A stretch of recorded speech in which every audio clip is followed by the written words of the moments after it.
Okay, let us start with a very simple equation.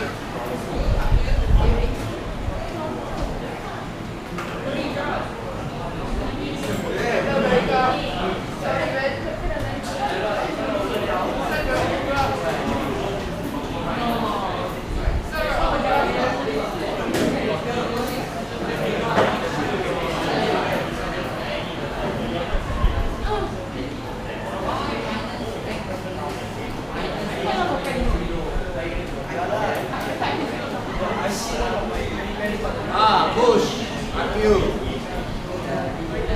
Okay.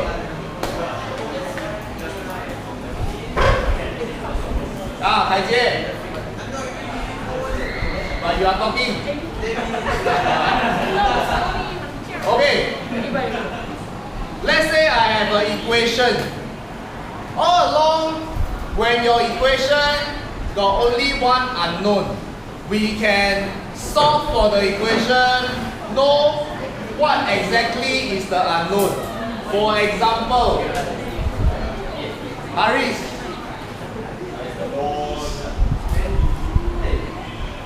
Okay, for example, if I have x minus 3 equals to 0, to solve the equation, I know that x must be equals to 3.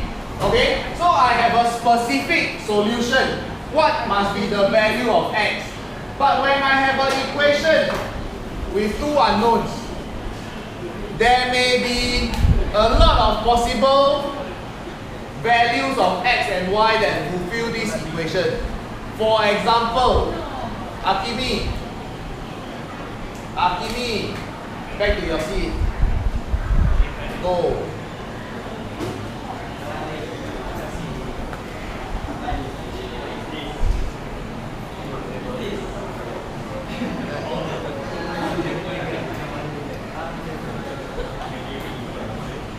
Okay. For example, to have a solution to this equation, my y can be equals to 2 when my x is equals to 1, correct? It will give me the solution. 2 minus 1 is 1. Then my left and the right will be the same. But other than 2 and 1, I can also have other solutions. If my x is 2, what is my y? 3. If my x is 3, what is my y? Can my x be equal to half? Then what will be my y? 1.5. Okay, so you will see that actually for a given equation, there can be a lot of pairs of solution to the equation. And if that means for every corresponding x, I can have a corresponding y that will make the equation correct, that will fulfill the equation. So if I rearrange this equation a bit, y minus x equals to 1, let me shift my x to the other side. Let the y remain at the left hand side, making y the subject. I will add x on both sides. I will have y equals to x plus 1. Okay? So I can rewrite the same equation as y equals to x plus 1. And when we arrange our equation with y as the subject, we can also see this equation. It is still representing the relationship between x and y. Okay? But this time round, we can view x as the input and see our y as the output. Meaning, I can put in a value of x and then the value of y will come out. Okay? Tricia, put away your phone. Okay? So just like what the values that you have given me, whatever x I put in, I can have a corresponding value of y. Okay? So if I put in x equals to 0, y is 0 plus 1, y is equals to 1. If I put in x equals to 1, y is equals to 1 plus 1 is equals to 2. Okay? And when we have our input and output, other than representing them in an equation, we can also represent the solution to this equation or the relationship between x and y with a graph. Because when we have a graph, the graph is like having two number lines. One number line is horizontal, another number line vertical. We can let the horizontal number line be the values of x, and the vertical number line be the values of y. Okay? So on a number line, from 0 you will go to 1, 2, 3, 4, 5, so on and so forth. To the negative side, negative 1, negative 2, negative 3, negative 4, negative 5. Okay? Vertically also same.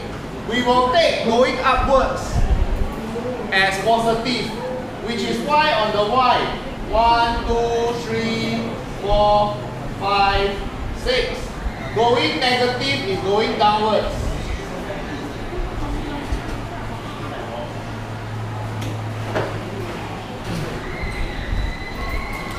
Okay?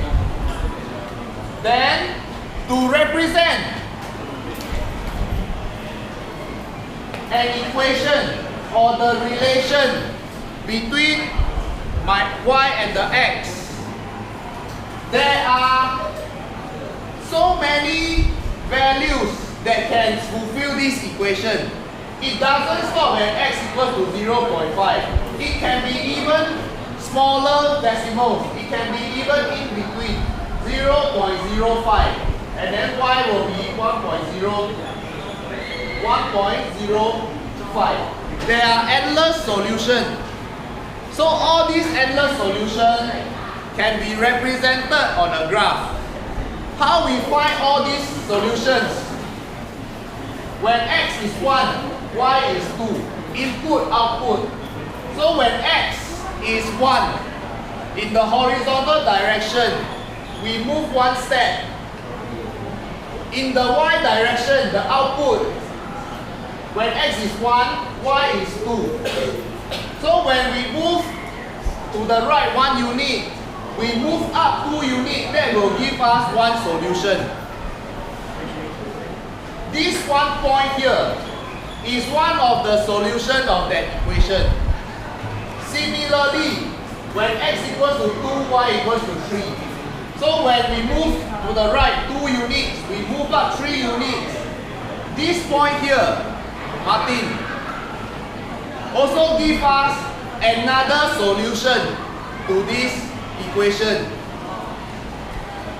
If we continue to plot x equals to 3, when the x horizontally we move 3 units, vertically we move up 4 units, that will give us another solution. Then when x equals to 0.5, y is equals to 1.5. We move half unit, we move 1.5 unit. Okay? If we connect all these points together,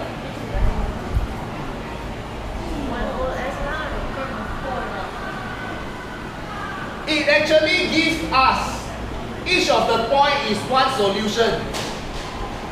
Meaning the entire line are the solution to this equation. Because at every point here, 3 and 4, 4 and 5, 5, and 6. Every point, even the points in between, they will fulfill the equation.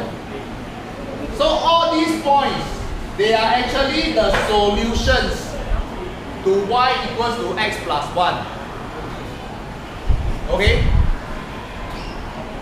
So when we have input and output, we can put them on a axis or two number lines.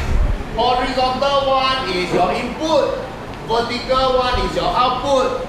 Then we can get one line that satisfies the entire equation. Okay? So this is the basic of plotting graph. Why you all learn plotting graph in Sec 2? Okay? And we started with y equals to x. When all your y and x are power 1, your graph will be a straight line.